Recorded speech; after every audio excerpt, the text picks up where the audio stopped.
सातवां exit poll, आपका exit poll में जरूर जानूंगी। दिल्ली का सातवां एग्जिट पोल सामने आ गया है। माइंड ड्रिंक का यह एग्जिट पोल सामने आया है और इस एग्जिट पोल में आम आदमी पार्टी को 44 से 49 सीटें और अब लग रहा है कांटे की टक्कर होने जा रही है।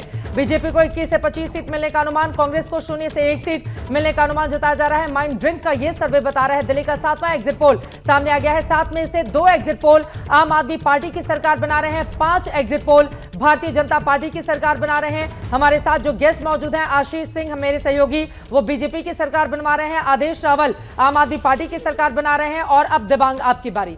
बीच में रोकना पड़ा था आपको, बताइए।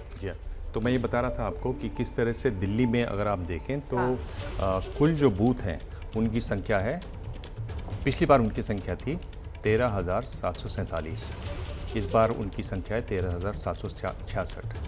पिछली बार 2020 में 50% जो पोलिंग बूथ्स हैं वो झुग्गी झोपड़ी कॉलेज यूनिट में और रीसेटलमेंट कॉलोनी में, वहाँ आम आदमी पार्टी को 97 से 97% वोट मिलते हैं।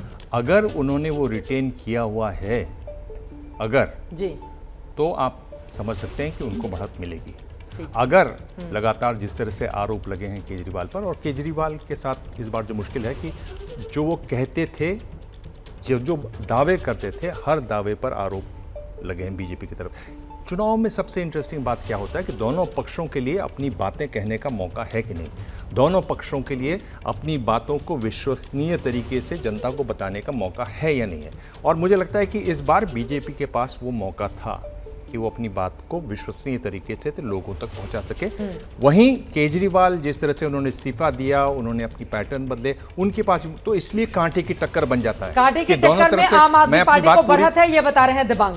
कांटे की टक्कर में आम आदमी पार्टी को बढ़त है। नहीं, मैं ये कह रहा, देखिए ट्विस्ट मत कीजिए, आप तो मत कीजिए, कम से कम आप तो मुझे बहुत भरोसा है।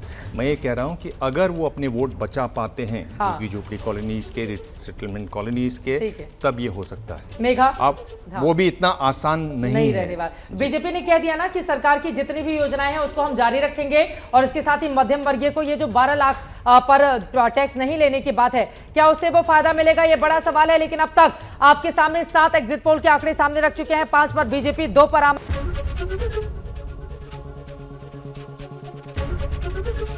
एबीपी गंगा, खबर आपकी, जुबान आपकी।